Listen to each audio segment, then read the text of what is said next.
Alors vous le savez sûrement, chez Ocho Film, dans l'inventaire, on aime bien mettre en avant des premiers films. Et on ne va pas déroger à la règle aujourd'hui en vous parlant de La nuit se traîne de Michael Blanchard. Film belge, enfin franco-belge, avec dans le rôle titre, j'oublie toujours son nom, excusez-moi, Jonathan Feltre.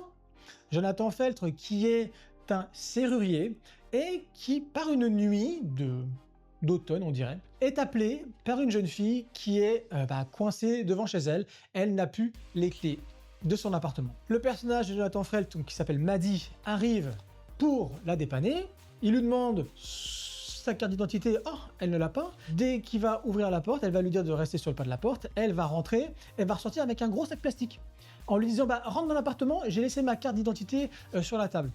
Il rentre dans l'appartement et là, il se rend très rapidement compte, voilà, il y a des petites croix gammées par là, des petits cadres assez étranges par-ci, et il n'y a surtout pas ni d'argent, ni de carte d'identité. Maddy va se retrouver dans une histoire qui le dépasse avec des dealers qui vont vouloir récupérer leur argent qui a été volé par cette jeune fille.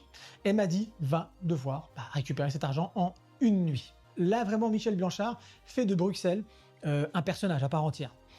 Et ça, on l'a dès le début, avec un plan drone qui se retourne comme ça et qui retourne la ville. Donc on se dit, bon, d'accord, il y a une vraie note d'attention là. Et c'est vrai que tout le long, on va vraiment voir Bruxelles, de nuit, certes, Bruxelles sous la pluie, Bruxelles dans différents appartements, Bruxelles dans une boîte de nuit, et surtout, et c'est le point, et c'est ce qui fait que le film est extrêmement pertinent, c'est que la grande histoire va rejoindre la petite histoire. Pourquoi je dis la grande histoire? Parce qu'on a le mouvement de Black Lives Matter qui est clairement visible dans le film avec des manifestations énormes. Et Maddy, qui est noir, va croiser cette manifestation-là, mais lui ne va pas vouloir rentrer dedans parce qu'il a d'autres choses à régler, vous vous doutez bien. Et ce qui va se passer, c'est que régulièrement dans le film, eh bien, la grande histoire, donc cette manifestation pour des droits importants, et la petite histoire donc de récupérer la drogue pour Maddy, les deux vont se rejoindre à différents moments de l'histoire jusqu'à s'entrechoquer.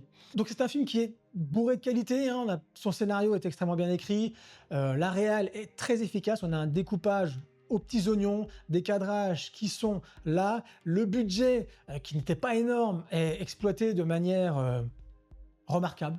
Vraiment, on a de la cascade, on a de la poursuite, on a de la scène de dialogue aussi, mais voilà, tout est extrêmement bien réparti, tout est extrêmement bien, encore une fois, réussi. Donc La nuit se traîne, ne traînez pas.